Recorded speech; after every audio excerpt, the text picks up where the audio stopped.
time. The generation right before me went off to Vietnam, and so there was this anti-war spirit and anti-conformity spirit in our society. And then there was also growth of government to say that if there are any natural consequences to decisions you're making, we have now safety nets. And so it's very easy for me to live recklessly and then look to government to solve problems that came from that type of careless living. I ended up, not only in my criminal life, doing drug addiction and opportunities of direct crime, but in the area of sexuality, I didn't have to look at any of the other disciplines in life, perhaps marital life or birth control, because government in my state was so willing to pay for abortion, and or if I decided to keep the child, they so willingly send me money on the 1st and 15th of the month. So I ended up living in and out of welfare 7 years, 3.5 years consistently, until I had a religious conversion that some Christian people confronted my lifestyle and told me that it was unacceptable to God. And that's when I started really thinking about some of the choices and decisions that I was making in my personal life. Up until 1965, 82% of all black families had a man and a woman raising children. Even in the face of this, the 10 years of the Depression, even with discrimination, Jim Crow laws, segregation, even in the face of all these great injustices, the black community thrived. My mother told us, even as people on welfare, young people growing up with no God, no father, that you can still be whatever God has called you to be. Don't get held back by your circumstances. I heard that all my life. So I could never say, oh, I'm just a poor black kid from a family on welfare. I can't read. I can't aspire to greatness. I can't be excellent. She wouldn't allow it. You're looking at a person that as a child, for a season, welfare did what it should have done. That is to keep us from starving and to help to get us to the next phase. We have, of course, seen families that have been on welfare cases for 3 and 4 generations. And of course, that's not the way it ought to be. If a person needs it, it should be there to help them so they won't starve to death.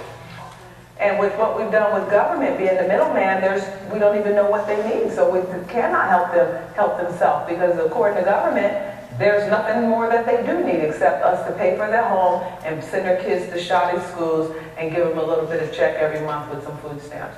They set no goals for them at all. I used to live on welfare. One of the questions on the form during the 80s, and all the way until we changed it in the 90s, was, did anyone go back to school? And if you put yes, you were going to be penalized. This was a poverty program to ensure that they were going to stay in that state, and a whole bunch of bureaucrats were going to stay employed there. Because in Section 8 right now, under HUD policy, if you reunite with your husband, you will lose your Section 9 housing. And I can tell you firsthand of cases across this country of women who are in dilemmas because they want to reunite with the father of their 3 children, but if he moves into that house, they are subject to lose that home. The welfare system has done exactly what slavery did to the black family. During slavery, they took the fathers out of the home, and you know, the mother was there to raise the children, and the master of the plantation, I guess, fed them. 40 years ago, the Democrats came in along with the civil rights leaders and said to black people, we're going to take care of you, but you can't have a father in the home. I remember this. You can't have a man in the home. And so they sold out. They took the man out of the home. The government became the daddy of the family. I do think there are certainly instances where you have to help people that are in need, but this entitlement culture, especially the welfare culture that just absolutely pulled the man out from under the home, so we no longer depended on our men anymore, but look to the government to be our husbands, our provider. I think it has just absolutely bankrupt the inner city community, and it's a sad thing to see.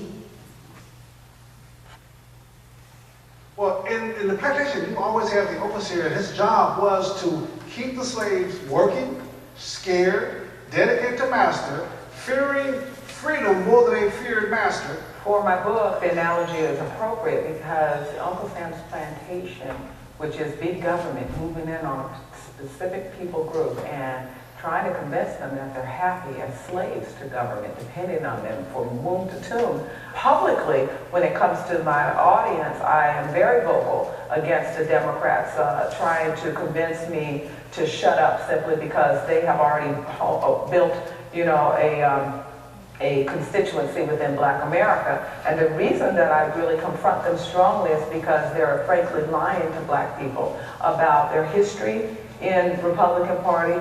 They're lying to Black people about the role of government in their personal lives.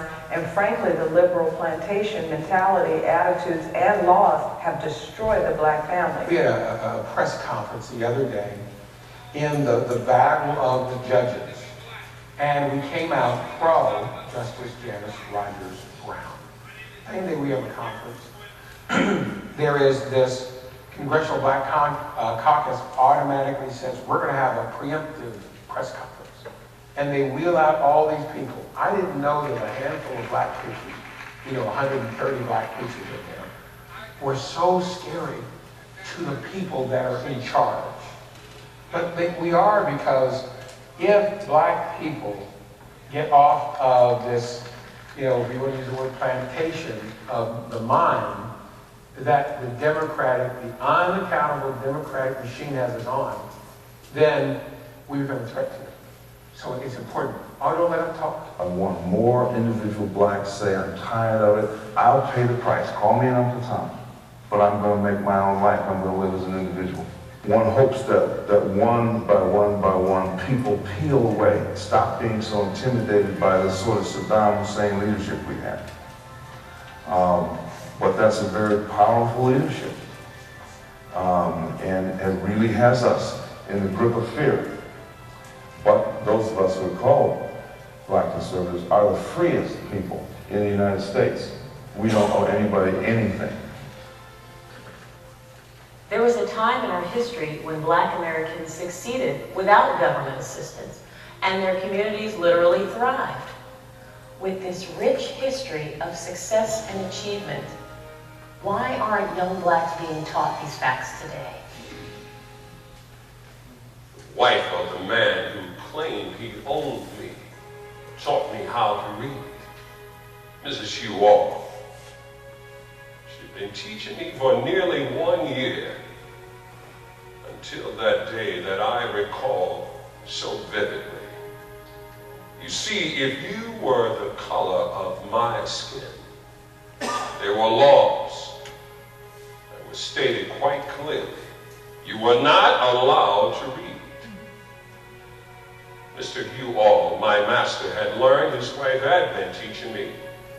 He walked into the room where we were, stood over top of us, and shouted out, "Don't you ever teach them how to read! Don't you ever teach them how to read! Once you teach them how to read, they're free! Don't you ever teach them how to read!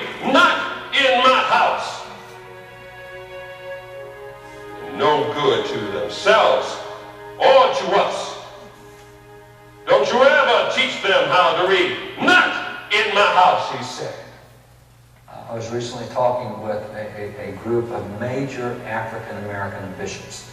And with those bishops, I pulled out the original documents because we have literally tens of thousands of original documents out of Black history, out of all this history. And I'm showing all these legislators, all the first Black U.S. senators that were Republican, all the state leaders that were Republican, Black leaders. And we're going through and I'm showing the records out of Congress where the Democrats say, yes, we started the Klan. That was so going through all of this. And these Black bishops asked me, how come we don't hear this in our history books? There are two reasons, in my view, why the young Blacks are not being taught their Black history as it relates to the times when Black people flourish in this country politically and economically, because they don't want the Black people to know that. Why? Because if they knew all that, Black people would actually leave the plantation. But the reason why they don't teach it is because it doesn't empower supposedly the champion party of the little guy in this country. Well, what is being taught in schools is revisionist history. I object to Black History Month. I think it ought to be history. where blacks made a contribution, you just show their face. Prior to the civil rights movement in the 50s, the Brown decision, there was a rich tradition of black self-help. The black colleges used to publish the